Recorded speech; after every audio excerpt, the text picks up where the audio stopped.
Hello everyone, and welcome to the latest edition of the Citizens News. Hello, my name is Paula Costa. Now I am going to tell you a lot about crime in Colombia. The assault on a jewel store in a shopping center, the robbery of an apartment in an exclusive art or North Bogota, and the number of a nurse for stealing her bicycle have made headlines.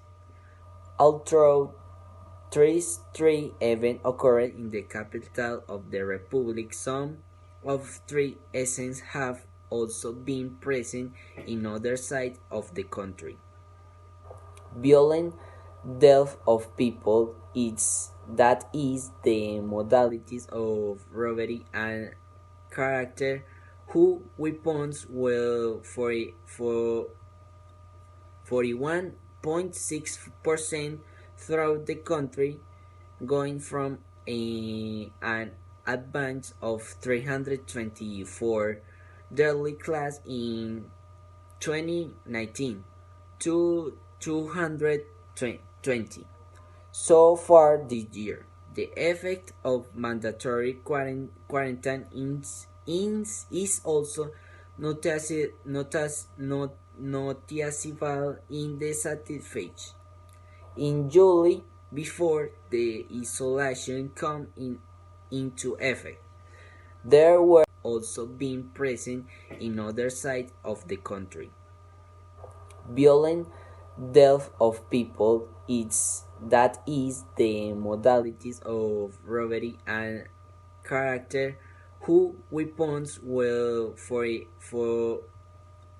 41.6% throughout the country, going from an advance of 324 daily class in 2019 to 220 so far this year. The effect of mandatory quarantine is also noticeable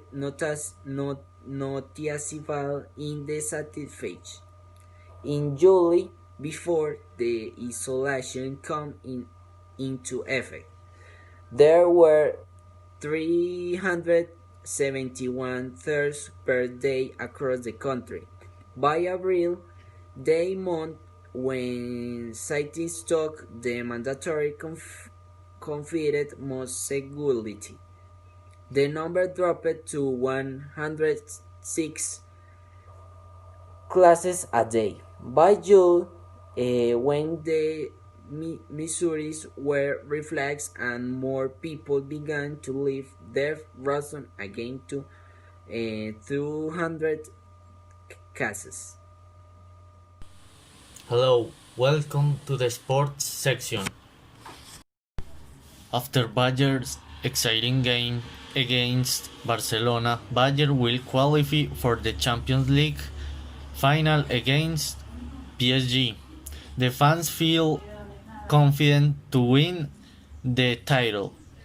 Flick Bayern coach commented that Power was ready to play the final after his injury. Culture section. A new song for respect for life.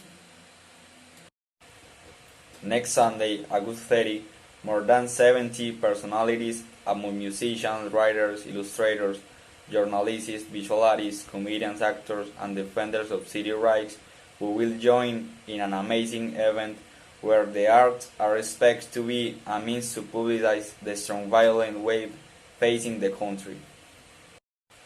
The opening of cinemas. Since the third week of March, the ticket offices and theaters are closed due to restrictions due to COVID-19. After this, for the exhibitors who are already interested in returning, the screenings will resume, thanks to the authorization of the Ministry of Health, which through Resolution 1408 announced the protocols that must be implemented for the reopening of cinematographic Thank activities. you very much for informing us in that section. Speaking of health, the coronavirus continues to attack all the countries of the world. It is a pandemic that for many has no end. While others play every day for a solution to be found, developing treatments, respirators, and formulas for different vaccinations. We find the sum of patients with coronavirus in the world. The number of infected is 23 millions. In the world, the cured cases are 15 millions, and the deaths from this pandemic are 800,000 people. Different countries of the world are working to find a cure, such as Russia, England, and China with collaboration from all the countries of the world. Many countries have already managed to reduce their numbers of infected, such Italy, Spain, and New Zealand, giving encouraging hope. Now, we continue the study. This was the health news, and Juan Jose Caro has spoken to him. Goodbye.